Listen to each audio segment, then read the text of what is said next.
Hey guys, I'm Evan Bourcier, and today in my left hand I have a 128 gigabyte CFast 2.0 card which I use for my ARRI Mira. In my right hand I have a 4 terabyte Angelbird PKT XT SSD. Wow, that's a lot of letters, but these things are awesome.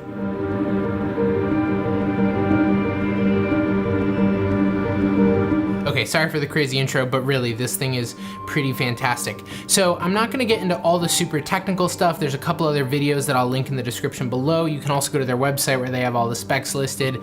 And if you really wanna know all the technical stuff like trim support and read-write rates and dust-proof, magnet-proof, bomb-proof, whatever, you can go find that below. So if you want more of that super technical information, just read the description and follow the links. Okay, so we're gonna play good news, bad news, and I'm gonna start with the bad news. The only catch with these guys is that they're not cheap. So that's why my use case is important for this. That being said, there are cheaper options than this one. The 4 terabyte one's a beast. They have PKTs that go down to like 512, 1 terabytes, 2 terabytes. I have a red 2 terabyte. It's even smaller than this, and it's fantastic. But the reason that I would consider buying a 2 terabyte or a 4 terabyte one of these is that they're incredible shuttle drives. I recently also purchased Angelbird's double CFast reader. And as a traveling DP, it gets really important for me sometimes to be able to make sure that we're able to dump cards quickly so that everything keeps moving along, that we're not waiting on a card dump. Also to make sure that at the end of the day, I can get a copy of the footage if possible, and making those transfers as quick as possible is important. So with this SSD and with my dual card reader, I'm able to rip 2 of these 128 gigabyte CFast cards down into this drive in 7 minutes, which is absolutely absurd, and it makes me very happy inside. So I'm not saying that you should have 10 of these and should put every project on one, but I would definitely consider buying one, and when you're in the field, go dump to this thing, and the time that it's gonna save you on set can be a lifesaver, and working off these is killer as well. I've been editing off of them, and you don't wait for footage ever. Premiere flies along through these things, they're killer. But again, I would recommend using them as a, what's the footage I'm dumping in the field, and maybe my one project that I'm currently working on, and then also be offloading it to cheaper storage at home so that you aren't spending $50,000 a year on hard drives.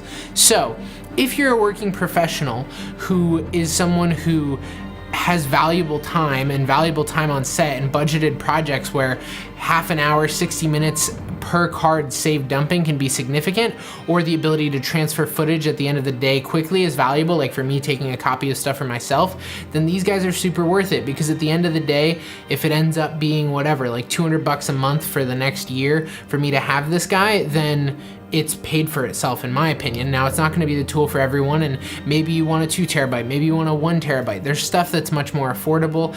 I wouldn't say that like if you don't have a camera and you don't have lights, you shouldn't blow all your money on a hard drive, because that's just not gonna be the most effective thing. But if you have a kit and you're looking for somewhere that you can make yourself more efficient as a filmmaker, I would definitely consider these. One of my favorite features about them, aside from the speed and the size, is that they have recessed USB-C ports, which means that once the cable goes in, it's impossible to like jerk it out or to break the tip off inside. And so it's really nice if you're like dumping footage on your bed at the end of the day, and you don't have to worry about that cable like falling out like you do with certain other hard drive cables.